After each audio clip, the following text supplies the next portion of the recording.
Hello and welcome to another episode of The Brothers Discuss. I'm Alex, And I'm Chris. and today we're going to talk about Wong in the Multiverse of Madness. Wong's not in much of the movie, which is sad. Yeah, he's been all over the place this phase. hmm So So let's get into quick opinions on this movie, then we'll jump right into spoilers, like right away. So, okay. quick opinion, go. All right. I think the movie is really, really good, but not great. Pacing is kind of an issue, and it kind of affects how I view some of the characters in this movie. Um, but overall, it's really good. And the best, without a doubt, the best I could say about it is that it is exactly what I wanted it to be, which was a Sam Raimi Marvel movie. hmm well, I also liked it. I haven't seen it. Well, it's funny saying like I haven't seen it a second time, but I haven't seen any movie more than once this year. Well, besides Batman, but I haven't watched this a second time yet. So my opinions are kind of subject to change because I I. have seen this the second time, actually. Oh, okay. Yeah. But okay. So, But I saw this and my immediate reaction was I really liked it. Then I go online and I start to see that people aren't really liking this. And then you see the other it's end. it's kind of mixed. Like I've seen, really good reviews about this and like not so great reviews about this. And it's Yeah, like but then I think, yeah, I think that kind of says how I feel. I'm not in love with the movie, but I do really, really like it. yeah, but then it's like then you see the other end where it's like the greatest thing ever. And then you see an even further like on the other end of that, which is like this is utter trash. I mean, Yeah. like we live in the age where everyone puts their opinions online. So think how you think. It doesn't matter. So I will say though, I do kind of have like Last Jedi vibes with the discourse, not to the extent of the Last Jedi, but just like the sure. complaints I think are dumb, and I'll get into a few of those later. But it's like Okay. you can have so many reasons not to like this movie, but the very specific ones are like, yeah, people are dumb. People are very dumb on the internet, but yeah. That is true. Hmm. But like you were saying, like when you see the general consensus, like the average consensus is good, but, and it's like, okay, that's kind of how I feel. I think it's a very well-made film. It's visually Oh yeah, really, really interesting. And that for comes from sure. Sam Raimi. Like you can have another director make this and make the same script, and it's probably not going to be as interesting as this film was. And who knows how many choices were made on things like, and this isn't really a spoiler, but for those who haven't seen it, who have seen it, the musical note fight. Like, was that something that was in the script in the earlier stages, or was that something they came up with later because they just need Cumberbatch for that actor-wise, and the rest of it is done in a computer? Like, Lots of it, there's lots of like creative action sequences in this movie, more so than yeah. you would think Doctor Strange would have. Uh, the encounter with like the alien, uh, like in the beginning, like the big one eyeball mm, alien. It's like the uh, how that resolves is like you wouldn't expect a typical Marvel movie to have mm, the kind of gore. This movie is very gory for a yeah. Marvel, and Oh, we'll talk about. the best way you could put it is that it's definitely Marvel like dipping their toe into a horror genre, Yeah. and I think it really works. Yeah, it's one of those, it's one of those things in the film where it's like, I wish there was more like this. In the first Doctor Strange film, I was very forgiving of them not doing so much of the weird magic stuff because it was an introductory film, and we got that one sequence where he's introduced to the mystic world, and it's Right. so psychedelic and interesting, and it just looks so great and weird, and the music is weird, and I like that sequence a lot, and I was forgiving of them not doing like so much of that just because there's a promise of more of that in the future. Like he's Yeah. learning in that film. It's okay. As a standalone Doctor Strange film, it's a very good adaptation of Doctor Strange. And then with this film, the Multiverse of Madness. I think it lives up to the madness part of the name because there's a lot of madness in it, but for sure, yeah. yeah, but there's not a lot of multiversal weirdness in it, which is kind of disappointing.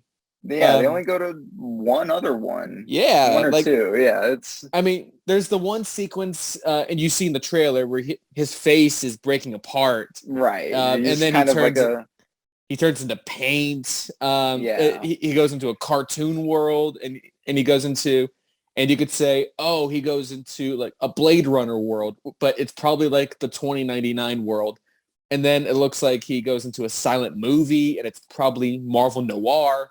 Yeah. He goes into the Savage Land, which I did pick up on.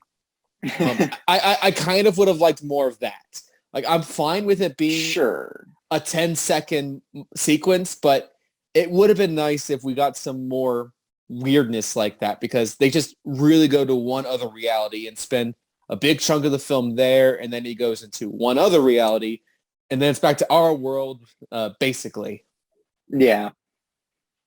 All right, so how do you feel this film does as a continuation of sorts to WandaVision? This is one of the weaker parts for me because I really, really love WandaVision a lot. It's kind of also divisive. I see that a lot. There's some, it's not for everyone, but it's like the storytelling of grief in that show I thought was great. And I thought, the characters are great, WandaVision at least. But it's weird seeing Wanda at the end of that show and Wanda at the beginning of this movie. And it's very jarring, and it's just kind of something you have to accept. Yeah. She gets better as it goes along, and it's like it's just her introduction. It's like it's off-putting to see that, like, how the show ends up, because the show, spoilers, I guess, but it's been out for a year. That's on you. The show is like, it's her, learning to control her grief and, not spreading it to others, and how they don't really do much with that in this movie. It's kind of, yeah. I guess we'll get into spoilers soon, but yeah, it's. But I also feel if you did not watch WandaVision, you may be completely lost with what's happening here. Sure, I think, but like, I mean, the idea. There have been like how many Marvel shows and movies? Like, if at this point in the game you're still like, oh, I haven't seen this. I mean, it's like, I think why are you watching these then? Yeah, I think we're at the take it or leave it stage of the MCU. I think that's where we're at right now, where if you liked it, great. If you're not, well, it doesn't matter, because 2 months from now, there's going to be another one. Exactly. So the idea of wanting to be with your children, like if you want to put Wanda's arc in the film down to that simplicity, like everyone can understand that without having to see what came before. But if the last time you saw Wanda was Avengers Endgame, you will be confused as to why she is the way she is in this. Yes. And like you, I don't think the film does a good enough job to explaining how we got from WandaVision to this. Because there's the after credits scene in WandaVision where she's reading that evil book, and she's in her astral form, and she's also awake. And the reveal in WandaVision is kind of like, people can only be in their astral form when they're asleep or knocked out or unconscious. So she can be conscious and do that. That's interesting. And the film doesn't really do anything with that. Yeah, I don't know. To use an old school term, we get a heel turn without ever seeing how she turned heel. Yeah. And I guess that's the thing. We blame it on the evil book. Like, the book did it, but it's like, okay. How though? It's like, but I mean, you can tell us something, but they never showed it to us. It's just like, I mean, if you pay close attention to WandaVision, you know that Agatha had the black fingers, and you see Wanda with the black fingers here and go, oh, she's a witch. Yeah. I guess when they did it, thought, okay, they're just doing it. Like, she was a villain in the comics. I'm used to it, whatever. And I just Sure. sat back and enjoyed it. But when I spent any time really thinking about it, like, wow, she was the bad guy in this. That's going to be a big shock to people. And if you're a big Wanda Spoilers. fan, yeah. And if you're a big Wanda fan, like MCU Wanda, Jesus, I was trying to say wonder without saying the character's name. Like, I wonder how you'll feel. I Um, mean, like, look, I mean, I'll jump right into spoilers. Like, I saw her turn a man into noodles and burst his head in this film. Like, that's going to be pretty shocking. and Darth Maul someone else. Yes. What's interesting though is that like there's like a whole other half. Well, first off, it was weird that Vision wasn't in this at all. Yes, I was going to bring that up. I wasn't totally surprised that he wasn't in there, but a little bit because that to me feels like the main portion of Wanda's grief. She was with her kids for like 5 minutes in the show. But I mean, it's definitely just, taking the House of M route of her convincing herself that her kids are real and everything. But it's, I don't know. That's an interesting way to have her in this movie. Well, I mean, there are some really great scenes. Like, I like it when she first dream walks and she's with her kids in there. And it's like the editing in that scene's really great because it kind of cuts back and forth between her and that universe and her in the real universe. And it's like, that's great. But the introduction is weird. Just coming from just from a character point of like her going full on evil when the whole point, or, the main point of the show is just, control your grief, use it to make you stronger. Don't spread it to others. And now she's the villain right after that. It's weird. Yeah, it's funny with Wanda because I remember when Age of Ultron came out, people were saying like, oh, I didn't care for Wanda. And I was like, oh, really? She's one of the aspects of the film I really liked. And yeah, I don't love that movie very much, but I do like the sequence where she makes Black Widow, Cap, and Thor think of things. Like, right. Black Widow thinks of being in the Red Room and so on and so forth. Like, I like that sequence, and that's kind of the Scarlet Witch stuff that I like. So for me, I thought they did the Scarlet Witch pretty well. Like, if you're going to tell a story where she's a villain and then joins the Avengers, I thought they actually did a pretty good job. So WandaVision was kind of this, like, this is really Scarlet Witch. Like, she's making imaginary babies and she's married to the Vision. Like, this is Wanda.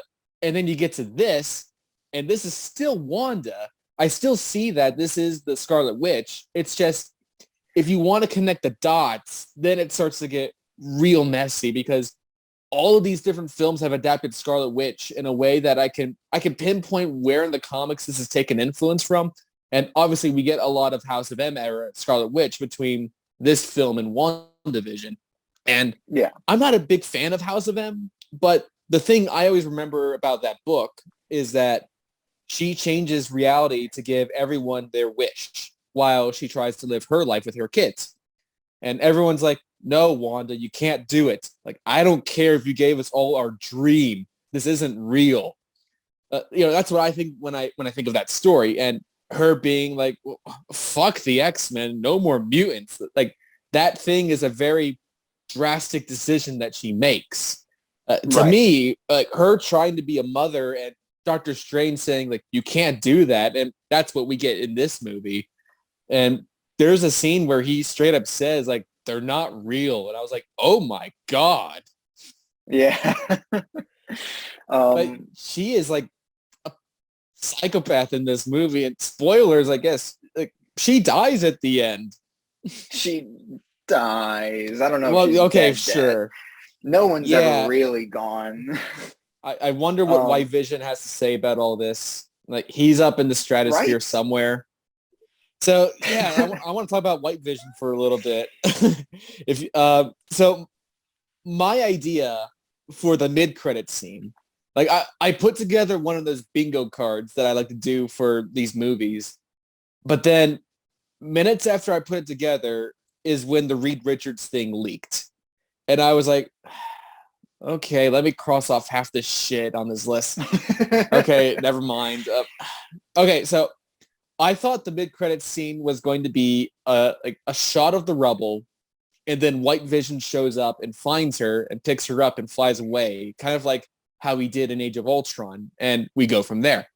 Because there's no way she's dead. No. I know she's trapped underneath rubble, but she's not dead. She's like, it could be like you've seen this character do like survive a lot more than, you know, just rubble falling. But like two, it's just like I feel like Elizabeth Olsen is just tied into this so much. It doesn't. I don't get the feeling that like she's out. It's not like Chris Evans or Robert Downey Jr. where you know, when you got to Endgame, it's like, yeah, this is it for them. I mean, it could be like a Jean Grey and a telekinetic cocoon thing. It'll be something like that, I'm sure. Like, I thought. Yeah, didn't Jean die in Dark Phoenix, but not really? Yeah, because you see her in the future. But whatever. That is true. That's a whole another messed up timeline. Well, we may be talking about that later in this discussion, but I digress. Before we talk about Patrick Stewart, but anyways, I thought White Vision was going to show up in this and save her, but he didn't.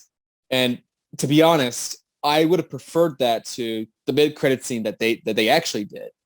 Like, the final note that this movie ends on is such a whoa! Like, I wonder what's going to happen next. Apparently he's fine. You see he's just walking around. Next.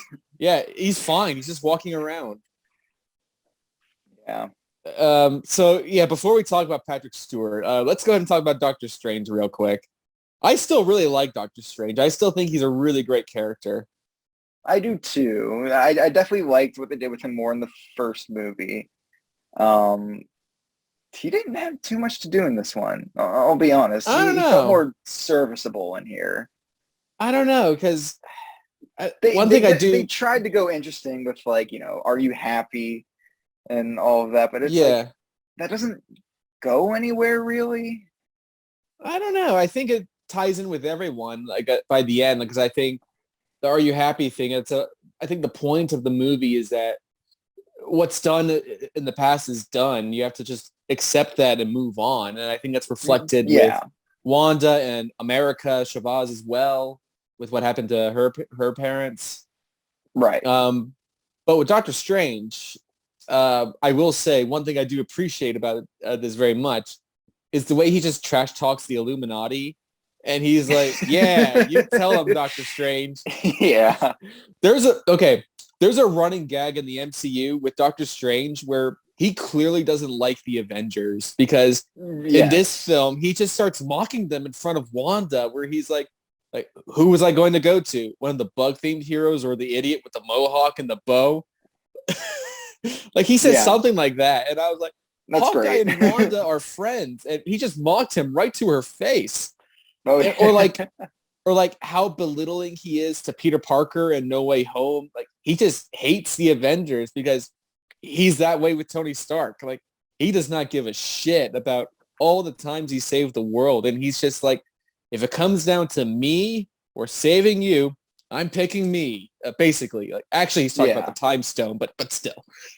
So we get to this film, and he's there in front of the Illuminati, and they're like, this is Blackagar Boltagon, or whatever his name is. And he goes, I's a guy who's it's like, he just mocks him to his face. It's funny.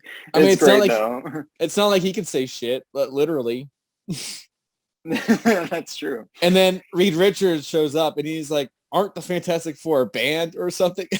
Like, yeah. And I like to mock the Illuminati in the comics because it's just a group full of smart and powerful assholes who come together and decide, like, they should decide all of the big events that the world has to deal with. Yeah.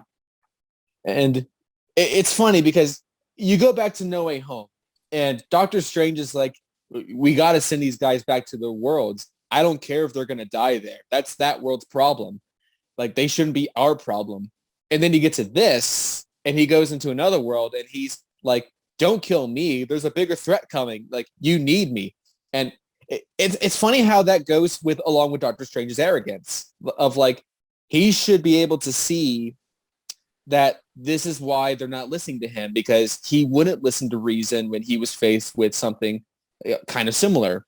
But he's also warning them that something more dangerous is coming. So you have to prepare for them. And there is a difference here between the Illuminati in the comics and the Illuminati here, because when you look at the members, Reed Richards, Xavier, Black Bolt, and Doctor Strange, like they were all members in the comics as well. But here we have Maria Rambeau, who is like, we can handle your little witch, like non-Brie Larson. Yeah. Oh, okay. She's like Captain Marvel. Her answer is to punch things really hard. And fuck it, I'll say unfortunately. Unfortunately, we get the fan cast of John Krasinski as Reed Richards in this movie. I don't know if I'll say unfortunately, but it felt very like, I don't know. It's weird just seeing like, oh, he was actually Mr. Fantastic. But my thing is, it's just the internet has had this obsession with this idea that John Krasinski is the only casting decision ever for that role, for that character. And I just don't see it. I don't. Nothing against John Krasinski. I'll tell you why. Okay. John Krasinski has a beard. Mr. Fantastic has a beard in the comics. John Krasinski is likable. Put him as Mr. Fantastic. That's exactly why he was fantastic. I know. And look, nothing against John Krasinski. I like him quite a bit. I think he has potential to be a great Reed Richards, and he was fine for the 5 seconds he was in this movie. Yeah, you need to see him do more. I mean, I need to see more stretchiness from him. But yeah. Yeah. Like it felt like it was a product of reshoots, which I know happened with this film. And Elizabeth Olsen was doing one of those lie detector test interviews. I can't remember who do those. Variety or something? I don't know. Something like that, yeah. She's given a photo of John Krasinski, and she's talking about how she hasn't worked with him. And the person's like, you're in a movie with him right now. So that reveals it. Like these people weren't on set at the same time. Like, this is another No Way Home thing where, like, for instance, Tobey Maguire didn't work with Benedict Cumberbatch. Like, look. No, yeah, they were green screened in. It was. I mean, look, it's seamless. People complain about it, but you can't tell, really. It's fine. No, yeah. Something where it's really noticeable is that first Netflix season of Arrested Development, where it was very clear they couldn't get everyone to be available at the same time. Characters are just gone for a whole episode or will only be in it for a few seconds. And then there's a scene where it's clear they couldn't get like Lisa Minnelli into a shot, for example. Something like that where it doesn't have a huge budget and it's not a special effects feature. Like, that's when it becomes problematic to me. Like, that season sucked and it killed the show for me. But here, you really can't tell. Like, yeah, maybe I was just invested with what was happening because I am a Marvel dork at the end of the day. Like, sure, yeah. And I guess we could talk about theater experiences now, because this scene is what reveals what type of audience you're seeing it with. Because, I mean, right before it is the Bruce Campbell scene. And I was with people who went like, hey, at that. And it was very clear not everyone knew who that was. And then after the after credits scene, when we were leaving, I heard someone explain to someone, like, in Spider-Man 3, when Peter is trying to propose and the guy is holding on to the ring and he keeps going in and out. And I was like, oh, that person is explaining who Bruce Campbell is to a friend.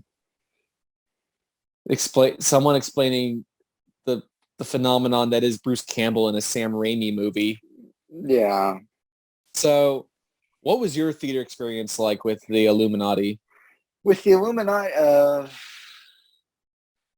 I don't remember if anyone clapped. I don't think anyone did. It was just more like, oh, when Reed Richards and Professor X, specifically just them two, um, when they showed up, they were like, hey, I don't think there were any claps though. They were just like murmured whispers, like, pss, pss, pss. I not gather. even that. It was just like, it was just like, just collective gasp, really. It's like, whoa, it's like, that's him. It was like, that was kind of it. I will say though, a lot of Marvel movies do this where like the final post-credit scene is just kind of like a joke.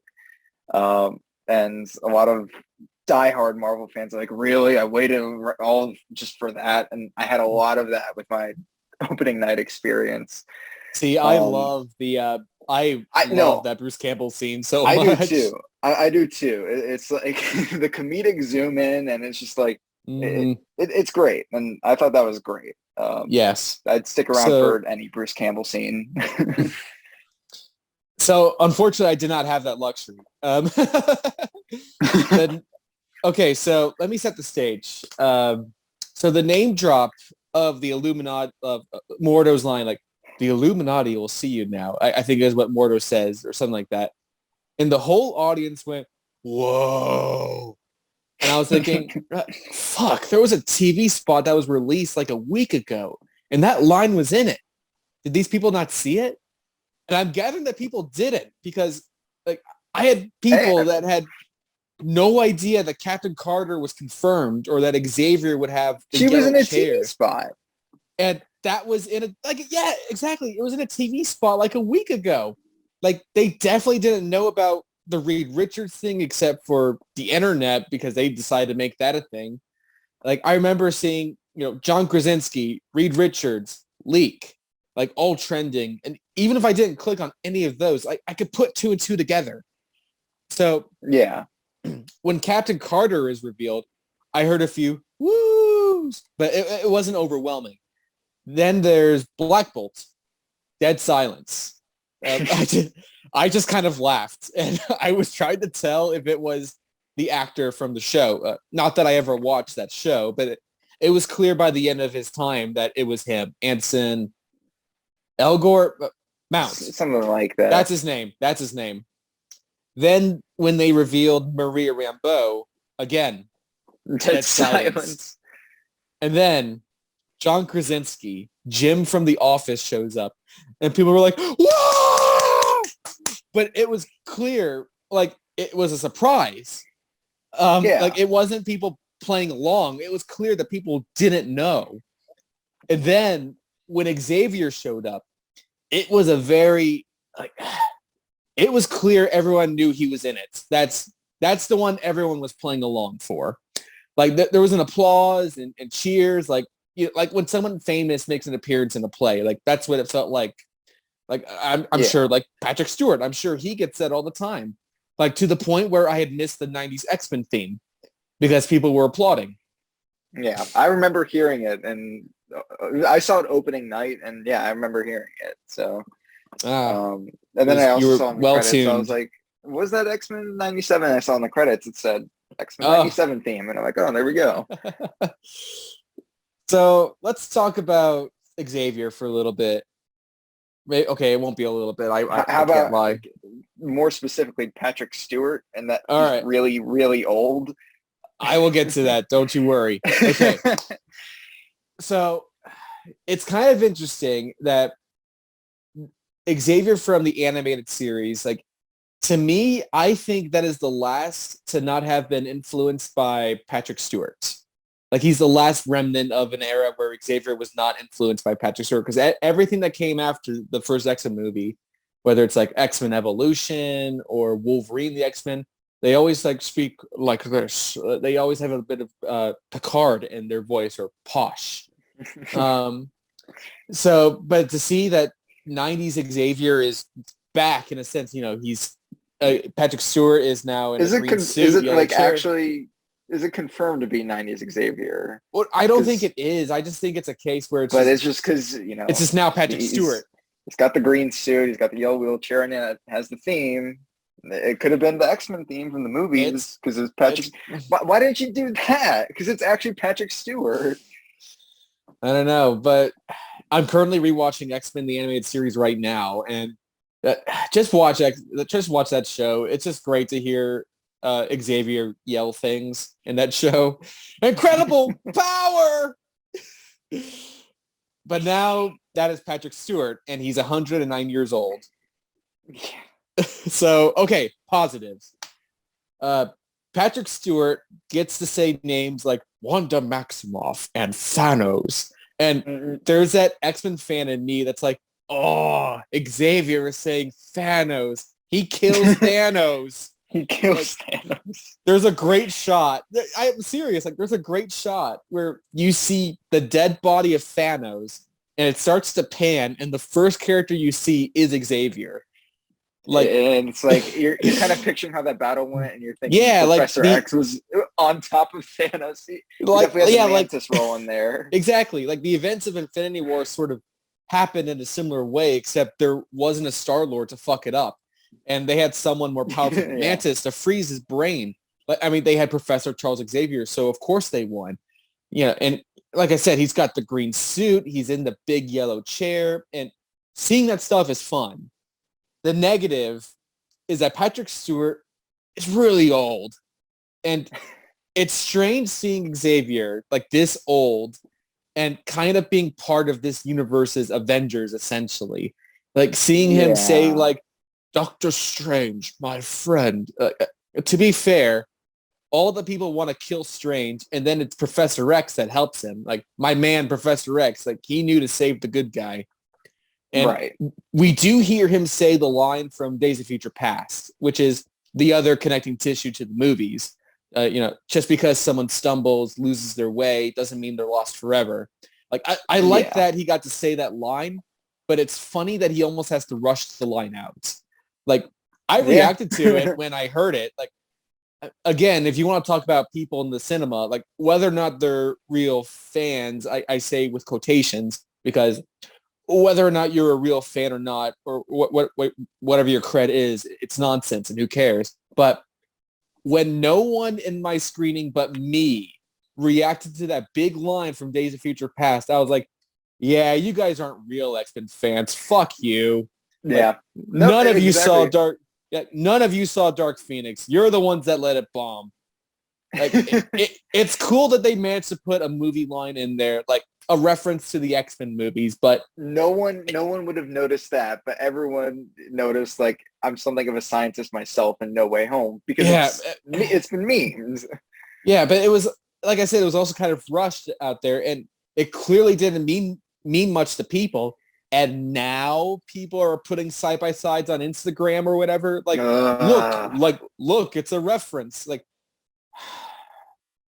I don't mean to be this bitter, everyone. Like, the X-Men movies died a slow and painful death, okay? They did. All right, let's talk about Sam Raimi. He directed this movie. The best part of this movie? Yes. He directed this movie with all of his heart. That's for damn sure. Mm-hmm. So I feel there's a misunderstanding of Sam Raimi with people. Because when it was announced that Raimi was taking over this movie, people were like, oh, yes, this movie's going to be really dark. Because, people think, when they think Raimi, they often think Evil Dead. Like, his actual... I heard he did a movie called Evil Dead. I'm assuming that's a horror movie, and then no one has any idea what Evil Dead is. Or if you're a kid like me who watched Spider-Man 2 and you watched that Doc Ock scene, and he does have his horror roots, but I would make the argument he's more of a comedy director. Like, I just think he's a very theatrical director. Like, that's my thing. And look, there are certainly horror movie elements, and there's technically some jump scares in the movie, and this one pushes the envelope a little bit more when it comes to violence. Like, it's nowhere near as violent as something like The Northman this year, but we also see Doctor Strange get impaled on a gate. Like, we see it happen. Yeah. And I did see a review, or maybe it was someone's tweet or something, where they saw a child start crying, and they had to leave the theater when the Illuminati just started getting brutally killed because Yeah. like we don't see Captain Carter get cut in half, but we know that's what happened. But you see the shield and it's all red and it's just like, yeah. And we do Black see Bolt yes. was definitely the most gruesome death for sure. Yeah, we like, do that was see. just like, yeah, we do his see head Black Bolt literally blow up. We do see him explode his own brain, and then we see Reed Richards die a really painful death. It turns into Twizzlers. Yes, and I will say that comedy was kind of lacking in this movie, and I was actually okay with that, even though it is a Sam Raimi film, and I was expecting some comedy. But the MCU comedy can be very hit or miss. Like, that's the weakest part of No Way Home for me. Like, all the stuff with Ned or the comedy for the first half Basically, of the movie. the first half of the movie was just like... with like Flash and his book and all of that. Like, I don't find any of that stuff funny. And then it kind of makes the movie feel like a little bit of a joke to me when the movie doesn't take itself that seriously. And I don't mean take itself seriously in a pretentious sense. I just mean when everything has to be undercut with a joke, it just feels like this is a joke. So yeah. Who do you think is to blame for that comedy stuff? Like, I think it really works in the first Avengers movie, but then it becomes too overpowering in Age of Ultron. So is Joss Whedon to blame?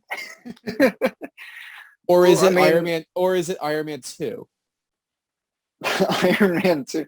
Because they did you could honestly point fingers kind of like all day, really. Because remember when Thor was like just Taika Waititi definitely like lighten that up more, except that's actually good comedy. It's actually funny. But humor in Marvel, yeah, like you said, it's always been hit or miss. And I like that there aren't as many jokes in this, and I think that works because and like I said, it's Marvel dipping their toe into a horror genre. And I think we've just had enough of kind of if you want dumb comedy, just watch any of the Spider-Man movies in the MCU. It's like those jokes just don't work. Watch Far From Home. Far From Home is a funny movie. But they make a penis joke in there somewhere, but but like in that's Iron Man, like your typical Marvel humor, and it's like because in Iron Man 2, like they did a lot more of that stuff with Tony and Pepper, where it felt a lot more genuine. Like in the first film, it felt a lot more genuine, whereas in the second film, like when they're arguing or talking over each other, like to me, it's really annoying. And the Tony Stark personality kind of becomes a lot more defined based on that movie than the first one, in my opinion. But isn't it funny how with the first, speaking of the first Avengers movie, how simple it all was back then, where it's everyone thought like, oh, is this going to work? And it's just 6 people at the end of the day. And it only takes place in the course of like 2 or 3 days. Yeah. And it's like, oh, this is going to be a really big movie. And then however many years later, 6 years later, you have everyone and their mom fighting Thanos. And it becomes the most highest grossing movie of all time for a month. Yeah. But to try to bring this back to Doctor Strange a little bit, I will defend his arc in this movie. I still think it's great, and it's funny, and this will link back to Doctor Strange, but I rewatched the first Thor not that long ago when the first trailer for the new one came out, because I hadn't watched it in a while, and I did a big watch through of all the MCU films like about a year ago. I watched them in chronological order of events. When you watch them all like that, it's like, this is a good series of films. I mean, they're well-made films. This is enjoyable stuff. But then, that wears off when you look at each film individually again and you have your thoughts. But I rewatched the first Thor, and I've always enjoyed that film. What I was saying earlier with like the first Avengers movie feeling like a big gamble, like how are they all going to make this work at the time? Thor felt like that as well. Like how are they going to make a serious Thor movie set in the world that Iron Man has established? And here we are, and he's about to get his 8th cinema appearance this year. It's funny how that works. Like those films and the Avengers films that he's in, like often deal with what his purpose is. It's in the first film, like maybe not in the second film as much, or oh no, it's definitely in the second film because he's dealing with the responsibility of being king. And in Ragnarok, he finally becomes king, but not the way he expected. Then he goes on a hero's journey to stop Thanos in Endgame, or I'm sorry, in Infinity War. Then in Endgame, he obviously has a very big transformation where he's redeemed and fulfilled again by the end. No pun intended. Yes. And the next one is also dealing with him trying to find his purpose. And I've seen people complain about that. And my thought is, well, that's Thor. That's what he's constantly dealing with. Like in the first film, we know. Why isn't he a badass? I want him more of a badass Thor. Like in the first film, we know what his purpose is meant to be. It's to be king of Asgard. Like he has his ceremony at the beginning, and then he goes through the character arc immediately after when he's sent to Earth. I don't have a problem that they're still doing that because that's the character. What I do have a problem with is when like, and I really like and respect Taika Waititi, but he did an interview recently where he was talking about how this one will see Thor go on a journey to find his purpose. And I was like, yeah, that's what they're all about. Like, that's nothing new. Like, you're using that as like, finally we're seeing this. And again, that might be a quote that's taken out of context, but I just saw that and I thought, that's what they're all about. Like, you can't use that as a selling point. Like Thor going on another adventure because he doesn't have a purpose. And he goes on this wacky adventure where, again, something stops him and brings him back home in a sense. Like, that's interesting. But, yeah, I'm just reminded of that because I've seen people say that with Doctor Strange of the first, like, with the first movie, it ends with him not sure of what his future is with Christine. And now this film deals with that again. And the question is posed at the beginning, are you happy? I like that as a character arc for the character. And to me, these feel very consistent. Like, he's the most consistent character in the MCU to me, like, especially of the new ones, or newer ones, rather. He's been in a film every year since his first film, except in 2020 when there were no MCU projects, which... That doesn't count. Which sort of makes me think, I'm so glad that his casting worked and that first film worked because say it was Eternals they planned that with, and who knows what they were planning with Eternals, but that film wasn't super well received. It didn't make a ton of money, and I can't remember any of the characters' names anymore. Like, if they were meant to be what Doctor Strange has become, I don't know. But this film is awesome. Is an awesome Doctor Strange movie. Like, it just feels like, imagine if they made a Captain America movie where they dipped into like the mystic realm, and I'm like, what is this? But with this, it totally works with the magic stuff. Like whether it's like him like taking possession of a zombie and giving like a very heartfelt speech, or like making a cape out of skeletons. Like that stuff's awesome. Perfect mix between, just fun, unique world and Sam Raimi madness to make Doctor Strange like his cape out of like the souls of the damned. It's awesome. Yes. And then even with like the Illuminati fight, I didn't mention this, but during that fight sequence, there is another a surprisingly very good hand-to-hand combat sequence between Strange and Mordo that's intercut between that. And part of me was looking at these two pretty distinguished actors. I think they probably first worked together in 12 Years a Slave. And then you see them have this hand-to-hand combat in the multiverse of madness. But yeah, I thought that scene was really cool. Well, that fight scene anyway. And one of the things Sam Raimi does really well is action, like especially like close hand-to-hand action. Like that fight scene at the end of the first Spider-Man is so tonally different to everything else in that movie. Like, speaking of horror, for sure. Like I remember as a kid being afraid in that scene because Spider-Man looks like he has no hope to win. Like so it's a different type of fear. Like the lighting of it and the setting, the brutality of some of it.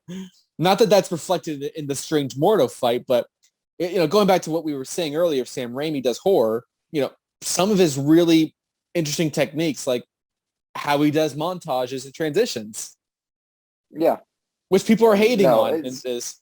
And I say, fuck those people. I love that stuff. You're talking about Wong just magically appearing in frame? Yes, during like the exposition, like it's during like an exposition dump where you see Wanda, but then it fades and and Wong comes in out of focus. And I think there's another one where Wanda's sitting in her like circle, and then it cuts to like the circle turning into Mordo speaking. Yeah. So like anytime I saw something like that, or the camera did a crazy movement, or there was a clear homage to Evil Dead, I knew it was Sam Raimi behind that camera. Yeah. Like 100%. You definitely get, and it's like, there were a lot of moments where I was like, just Sam Raimi. I normally don't really like say stuff in the theaters. Like I just kind of just watch the movie. But I was with my buddy, and we were watching this, and I kept saying to myself just so many times, like out loud too, it's like, that's Sam Raimi. And it's just like even little things. Like the moment that I just think is so Sam Raimi is when he takes control of the zombie Strange body, and he's like, he's on that rooftop, and he's like making a portal, and it's just like the movements of Strange and the camera angles, and I was like, that's just completely Sam Raimi. And it's like it's subtle to the average person, but it's just like, I can tell what's Sam Raimi and what's reshoots. And but even if the reshoots are still seamless, but it's like, how Sam Raimi works behind the scenes. And it's just, but yeah. I was just pleasantly surprised of how much Sam Raimi, like I felt it was Sam Raimi for sure. Oh yeah. Like it wasn't just another like run-of-the-mill director for like, I don't know, like Peyton Reed, for instance. I don't mean to pick on him, or John Watts. I could tell this was 100% Raimi. That was my biggest fear going into this, is that this was going to be just a studio-driven movie with whispers of Sam Raimi. But no, it was the complete opposite, actually. It was whispers of studio interference. Yes. And as someone who just recently watched The Quick and the Dead and A Simple Plan for the first time, Sam Raimi is a very diverse director. Not only do people simplify his talents to horror, but they simplify his films to Spider-Man and Evil Dead. And he has made I don't want to say standard because that's not fair, but he's made films like very much outside of his typical comfort zone that possibly could have been directed by someone else, but the scripts are so good and the actors are so good. And then there's really good filmmaking there. And it was clear that it was made by a very good filmmaker. And that's where some of his sensibilities come from, making something like A Simple Plan, because, that's like a mystery film. But anyway, we've talked a lot about this film. Like, I don't know how to transition to the end. Do we have anything else you want to discuss, Chris? Anything coming to mind? I don't know. We definitely talked about a lot in this. Yeah. Which is great. Maybe that says something about how a creative team or a creative director can make one of these movies, and there's a lot to talk about. I know. And, Phase 4 hasn't really blown me away yet. I've liked a lot of stuff in Phase 4. I liked Shang-Chi. I even liked Black Widow, and I liked Spider-Man. But none of them have really stuck with me. And the shows, I liked WandaVision. I liked Falcon and Winter Soldier. That's really it. Yeah. But I think this is definitely the best of the post-Endgame era. I mean, so yeah, basically Phase 4, whatever. Like, and I'm including the shows. Like, I think this is the one I've liked the most. It's definitely the best of the movies. With the shows, it's apples and oranges, but I'm teetering on calling it great because I think I liked it that much. But I also recognize that I'm mad at them for almost manufacturing the audience cheering by having like John Krasinski, there is Reed Richards, Yeah. who Yeah. I just don't buy at all as the smartest man in the universe or whatever. And I like John Krasinski, and he's been a good filmmaker and he's a fine actor, but I've just never understood that fan cast, and it only stems from he and Emily Blunt being a couple and people wanting to cast a couple as Reed and Sue. That's pretty much it. Yeah, but anyway, I liked the movie. Well, are we ending it there, or do we have anything else to discuss? I mean, I'll kind of tackle my thoughts real fast. Sure. I do agree. Phase 4 has kind of been hit or miss for me. I can't call it my favorite project. I think I like WandaVision and Falcon and the Winter Soldier more than this. Okay. And I don't know if I can call this my favorite movie yet.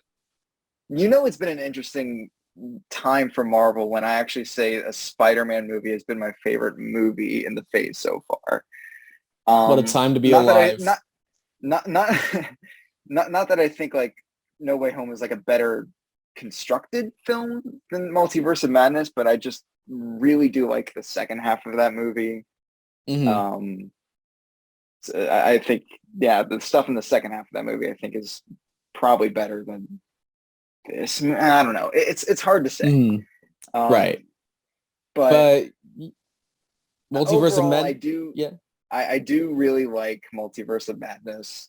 I don't love it. I can't really, I really want to, and like I'm really, really close to that point, but I just can't say it. But I guess we'll see with future projects. It's better than Eternals.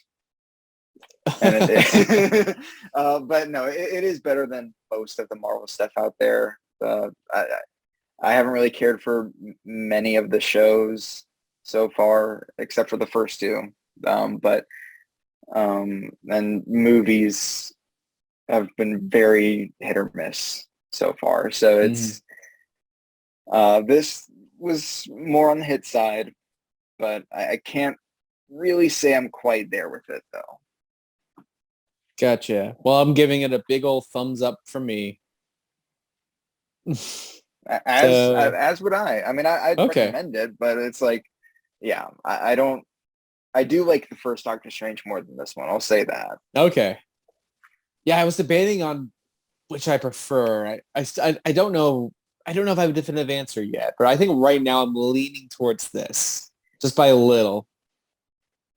And it's like I said, it's like I think the making of this movie is better than the first one, I'd say, and it's just the magical elements and like the actressing. It's like all that stuff I think is better in this one. The character stuff, especially with Strange for me, I liked more in the first one. Wanda is a better villain than Caecilius, I'll say that. But even then, I'm not 100% with Wanda either. So it's yeah, whatever. All right, I guess we'll wrap it up here. People want to go home, but they're already home, I guess. That's true.